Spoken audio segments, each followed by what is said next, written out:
এমপিওভুক্ত শিক্ষকদের বাড়ি ভাড়া বৃদ্ধি সহ ৩টি দাবি এই মাস থেকেই কার্যকরের আহ্বান আন্দোলনরত শিক্ষকদের। বৃহস্পতিবার সচিবালয়ে আলোচনা শেষে শহীদ মিনারে এসে তারা আগের সকল প্রস্তাব প্রত্যাখ্যান করেন। তাদের অভিযোগ, অবসরে যাওয়া শিক্ষকদের সঙ্গে আলোচনা করে চলমান আন্দোলন বানচালের ষড়যন্ত্র করছেন শিক্ষা উপদেষ্টা। এমপিওভুক্ত শিক্ষকদের ৩ দফা দাবি নিয়ে বৃহস্পতিবার দুপুর ১২টায় লং মার্চ টু যমুনা কর্মসূচির জন্য শহীদ মিনারে জড়ো হন শিক্ষকরা। তার আগেই সচিবালয় থেকে আলোচনার ডাক আসে শিক্ষকদের। পরে কর্মসূচি স্থগিত রেখে এমপিওভুক্ত শিক্ষা জাতীয়করণ প্রত্যাশী জোটের সদস্য সচিবের নেতৃত্বে একটি প্রতিনিধি দল আলোচনায় অংশ নেয়। আলোচনায় শিক্ষকদের বাড়ি ভাড়া ৫% করার প্রস্তাব দেন শিক্ষা উপদেষ্টা। বিপরীতে শিক্ষক প্রতিনিধিরা বাড়ি ভাড়া ২০% করে পরিপত্র জারির দাবি জানান। এর মধ্যে 10% এই বাজেটে, বাকি 10% আগামী বাজেট থেকে করার আহ্বান তাদের। প্রজ্ঞাপন হবে 20%-এর, 10% আপনারা এই বাজেট থেকে দিবেন।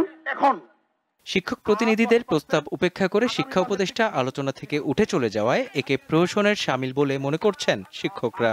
এতে আগের সকল প্রস্তাব প্রত্যাখ্যান করে ৩ দফা দাবি এই মাস থেকেই কার্যকরের দাবি তাদের। কারণ আলোচনার মধ্যে উভয় পক্ষকে ছাড় দিতে হয়, কিন্তু উনি গতকালকে যেই প্রস্তাব দিয়েছেন এখান থেকে এক চুল পরিমাণ ছাড় দেয় নাই। সুতরাং উপদেষ্টা মহোদয়, আপনি আলোচনা করেন নাই, আলোচনার নামে আইওয়াস করে প্রহসন করেছেন ৬ লক্ষ শিক্ষকদের সাথে। আন্দোলনরত শিক্ষকরা আলোচনার নামে আইওয়াস না করে তাদের ন্যায্য অধিকারের দাবি মেনে নেয়ার আহ্বান জানান।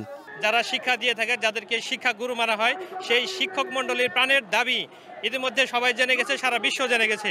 সেই দাবিটি আজ পর্যন্ত পূরণে ব্যর্থ হয়েছে। শিক্ষকদের 20% বাড়ি ভাড়া রায় দিয়ে প্রজ্ঞাপন জারি করে শিক্ষকদের তাদের সন্তানের কাছে ফিরিয়ে দিন। আমরা এই রাজপথে থাকতে চাই না। পরে যমুনা অভিমুখে লং মার্চ কর্মসূচি স্থগিত করে লাগাতার অবস্থান কর্মসূচির পাশাপাশি কাল শুক্রবার দুপুর 2টা থেকে অনশন কর্মসূচি পালনের ঘোষণা দেন আন্দোলনকারী শিক্ষকরা। আগামীকাল দুপুর 2টা থেকে আমরা অনশন শুরু করব ইনশাআল্লাহ। মেহেদী হাসান, দীপ্ত সংবাদ, ঢাকা।